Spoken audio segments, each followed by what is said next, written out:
ए मितुवा तुमी बारे पार्टिसिपेट रे यस्तो भाइरल पो भइसकेछ त उ त हाम्रो साथी यस्तो भाइरल भएकोमा त थाहा नै थिएन झन् कमेन्ट पढेर नेगेटिभ भन्दा केही पनि छैन केही भनेको कमेन्ट पढ्न पनि लाज लाग्छ कस्तो बाबा आमाको इज्जतको पनि ख्याल नगरे होला कस्तो खालको फोटो हाल्यो होला छ्या त्यही त यस्ता यस्ता केटीहरूको कारणले हुन्छ नि अब यिनीहरूले छोरी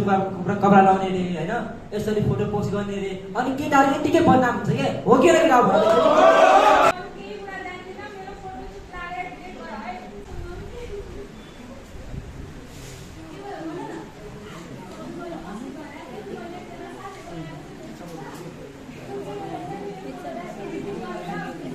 सोसियल मिडियामा अनावश्यक फोटोहरू पोस्ट गरेर विकृति फैलाइरहेछस्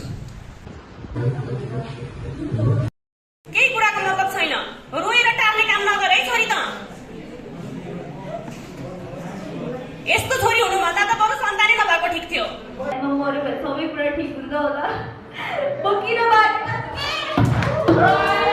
महिनासम्म हराएर फेरि आछिस् के हामीलाई सस्पेन्ड गराएर फेरि आए यता के हामी डराउँछ जस्तो तिमीलाई लाग्यो क्या हो भन न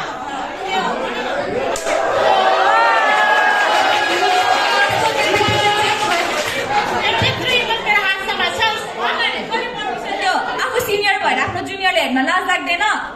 तपाईँहरूको म्यानर छैन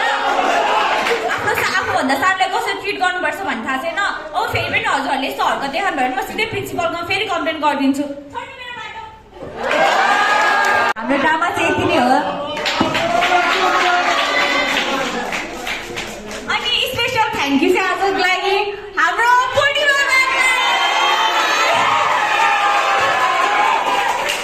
thank you so much ma'am हामीलाई अपर्च्युनिटी दिनुभएकोमा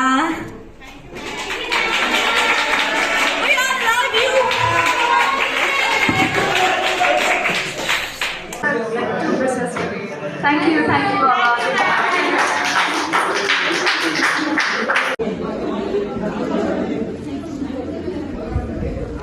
थ्याङ्क यू म्याम एउटा हाते भयो